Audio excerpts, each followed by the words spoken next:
Maximize your social life. SocialNetworkRadio.com. This is Social Network Radio, and today we're going to be talking about strip clubs, hot or not, and then we're going to take a break, go to our mailbag, give you some reviews of what's coming in and what people have to say, and also who else is out there advertising. So anyways, I'm sitting there last night and thinking, what am I going to do on my Saturday night? And I get a call from my friend Cammie over at one of the dance clubs, and she's like, you got to come hang out with me, you know? She has some other friends coming in the club, and I'm thinking, you know, I don't have any other plans tonight. What the hell? I'm just going to go down and hang out with her for a minute. Call it a dance club. I'm very respectful. This is my thing. What's really cool about here, actually, though, when we talk about strip clubs anywhere else, it gets very confusing because I've met so many girls that say, well, I'm a dancer, but they don't say what kind of dance club they're dancing at. No, if you live in Las Vegas and you're a dancer, it means you get on stage and you work in a magic show or something like that. Girls right here come straight out and say, I am a stripper. That's what I do. Because there's way too much confusion. If she says, I'm a dancer, I'm like, really, what kind of dancer? Like the naked kind or the non-naked kind? Or the halfway in between if you're doing burlesque or something like that. So cool. Just set the record straight. Down to the strip club you go. Down to the strip club you go, and you know that kind of limits your options of who exactly you can invite out for the evening, right? That's true because there's people there. It's really kind of controversial, isn't it? I mean, some guys think that meeting a girl in a strip club is the greatest thing in the world, and other guys think, "Are you kidding me? I would never date a stripper." And then there's everything else in between. And I just want to tell you, like my feelings on the whole deal, man, it's kind of mixed, really, but. I'm not a big fan of as big of a fan of the strip clubs as you are. I don't really go there unless somebody takes me there. That's the only time I go is whenever I'm invited by somebody else. It's never my idea to be like, hey, let me go hang out at a strip club. That's just not my idea of a good time. People there are working. I don't want to waste their time. I've played the game enough to know that it's all an illusion, and normally at the end of the magic trick, your wallet is empty. It's crazy. Yeah. How did that happen? Even though, I mean, that's never been the case with me, and since I'm a cheap bastard, I feel sad, you know, going in there, and I don't want to mess with people who are trying to make money and get really frustrated and leave. Okay, so Cammie says, come visit me at the club, and this is a legitimate friend, not some girl that you met on the street. This is one of my good friends, and she's actually surprisingly extremely normal for her occupational choices.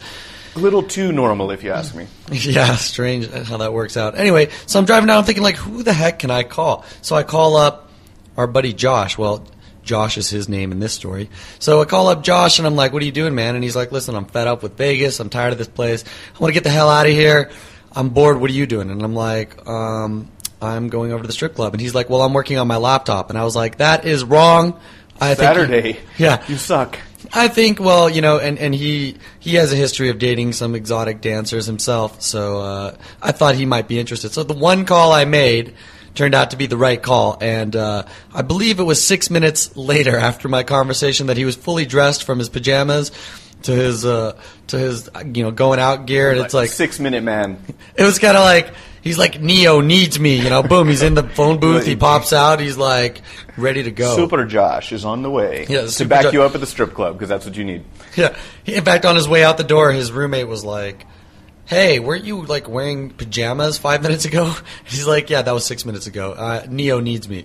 Okay, so you guys roll down to the strip club together, or you meet up there? No, we just meet up there, and I'm hanging out there, and you know, I don't really approach anyone, and you know, because I look younger and I'm a decent looking guy, that a lot of girls avoid actually approaching me because they know that I'm a local and I'm not there with anyone, and I'm probably just going to be looking to be chatty or whatever, which is the truth. So I don't blame them. So most girls don't approach. Anyway, I'm waiting around. Cammie goes on stage. I'm horrified. I go to look for something else. You're horrified by watching your friend dance on stage, or what? It's like watching my sister dance on stage. Weird. Yeah, and crazy. Dude, this is a crazy part too. Is that she goes to introduce me to her brother, and her brother runs one of my favorite restaurants. I see this Whose guy. brother? Cammie's brother. Really? He runs a restaurant? Yeah, he runs an awesome restaurant here in town. I'm not going to say which one, but just tell me it's Japanese it's or Greek. Thai. Greek. Dude, it's the best Greek restaurant here in town. No joke. And I'm like, oh my gosh, that's your brother. Wow. You know, it's like great to meet him finally again here in the club. So anyway, we're sitting around and my buddy Josh shows up, and you know, we get around to drinks and we get a couple of girls, and we're just chit chatting. And you know, I had to send my girl away after a little while because she was after my money, and I told her I wasn't planning on getting any dances or what have you. Yeah, and so you know, she wasn't really even like faking it. I was telling her to sell me the fantasy, and she couldn't come up with anything except for, "Do you want to dance now?" And Do you mind if I sit between your legs or what have you? All right, get to the hot stripper girl part, the one that you liked. Anyway, so Josh disappears in the back with this other girl, and I'm like, okay, well, I think he's taking care of that one. I need to kick it up a notch, I'm like Emerald over here in the club. And so this girl approaches me and says... What does that dude say? And then bam. Bam! And so this girl approaches me and says, wow, you have some really great eyebrows. And I said, I said, thanks, I shaped them myself. Have you ever watched Sesame Street? You ever seen Ernie and Bert, like Ernie and the big monobrow? She's like, yeah. I'm like, that would be me if I didn't shape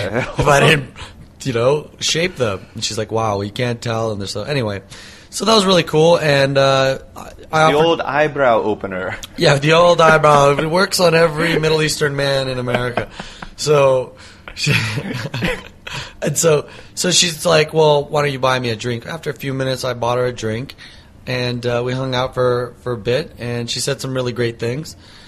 So the next greatest thing that came out of her mouth was, hey, follow me to the bar. I'm going to buy myself a drink. And I said, wow, that's the hottest thing I think a stripper has ever said to me in a strip club. So we go to the bar, and a dancer or stripper spending money on herself in a strip club in order to hang out with you is really the equivalent of a girl in normal situation buying you a drink.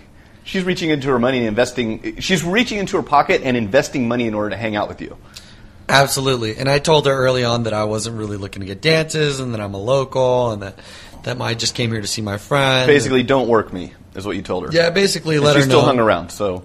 She got a couple drinks, and we really connected on a lot of different scales. And one thing was, okay, I personally love animals. I love cats, especially. I mean, I've had dogs. I've had every type of animal. But this woman, God bless her soul, had 25 plus cats or something to that effect. Okay, what is she, like 70? She's 32. So she's a cat woman at 32. That's what I nicknamed her. That's cat kind woman. of strange. And I told her I was a cat man with 2 cats. Yeah, 2 is plenty, really. I mean, 2 cats is like 1 cat too many for a guy, though, isn't it? I mean, it is. It's 10% gay. Honestly, and you have the second most expensive cats in the world next to my cat that I had. No, dude, that's everyone's cat. I mean, what is the deal with cats? It's kind of like you get them, you're like, hey, $20 a month and food and some litter, no big deal.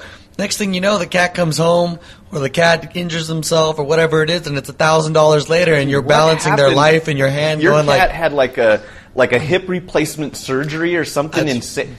That's right, and it was like $200 for the X-rays, and then they wanted to charge another $1,100 to give him the hip surgery and fix everything. And they're like, the only other alternative is to put the cat down, right? And the cat put him down. So when somebody says, "Hey, listen, you can pay the $900 tab for your pet, or we can basically put it out of its misery."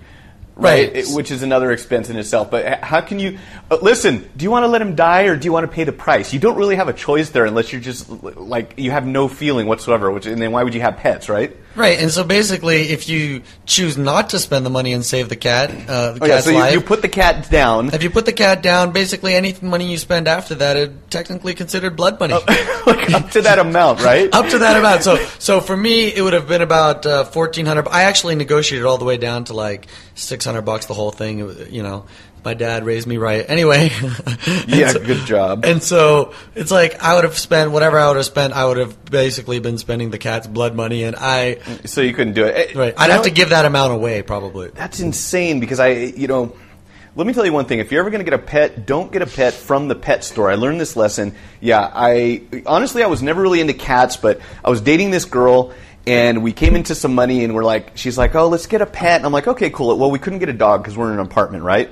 Let's go get a cat. So where do you get a cat? You go to the pet store, right? For all I know, I don't know anything about cats. We go to the thing about pet stores.